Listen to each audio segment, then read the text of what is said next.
যিহেতু এদিনৰ বাবেহে ফুৰিবলৈকে আহিছিলোঁ, সেয়েহে এৰাতি থাকি আমি ৰাতিপুৱা হোমষ্টেৰ পৰা যাবলৈকে ওলাইছোঁ। আজি আমি ডিমা হাছাও ফুৰিম, মানে গাঁওবোৰ চাম, ইয়াৰ লোকেল যিবোৰ ঠাই হয়। আৰু ইয়াৰ ৰাস্তাবোৰতো খুব ধুনীয়া, মাত্ৰ অৰুণাচলৰ বা এনেকুৱা পাহাৰীয়া ঠাইবোৰৰ নিচিনা ইয়াৰ পাহাৰবোৰ ওখ ওখ নহয়, চাপৰ চাপৰ।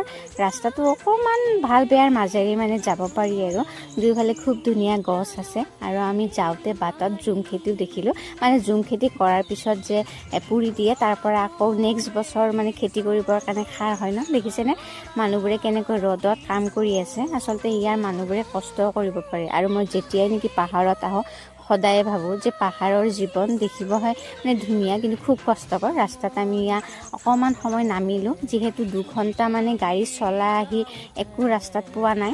আৰু ইয়াত এখন খুব ধুনীয়া সৰু গাঁও পালোঁ, ঘৰবোৰো ধুনীয়া, মানে বাঁহ আৰু বেতৰে। মানুহবোৰ পিছে খুব এটা শিক্ষিত নহয় যেন লাগিছে, কাৰণ বহু দূৰলৈকে আমি স্কুল কলেজ একো দেখাই নাই। বহু দূৰলৈকে পঢ়িবলৈকে যাব লাগে। গাড়ী মটৰ গ'লেও তেওঁলোকে পুৰা ঘৰৰ পৰা ওলাই চায়। আৰু 2 ঘণ্টাৰ পিছত এয়া আমি এখন মানে দোকান পালোঁ, আৰু সেই দোকানখনত ভাবিলোঁ যে ইমান দূৰ যিহেতু আহিছোঁ, ইয়াত কিবা এটা খাই লওঁ।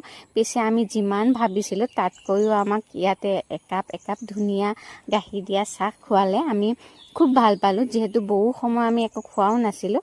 আৰু তাৰপিছতে আমি ওচৰৰে গাঁওখনৰ এটা সৰু পোৱালি লগ পালোঁ, একোলা ল'লোঁ বাৰু। আৰু সিহঁতক আমি মানে কি টাটা বাই বাই দি আমিও ঘৰমুৱা হ'লোঁ। ডিমা হাছাও খুব ভাল লাগিল, জনবসতিও বহুত পাতল, যিহেতু অসমৰ ভিতৰতেই মানে কম জনসংখ্যাৰ মানে জিলা হয়। বাকী আপোনালোকে সময় পালে ফুৰিব যাব। আজিলৈকে মানে পুনৰ আহিম, বাই।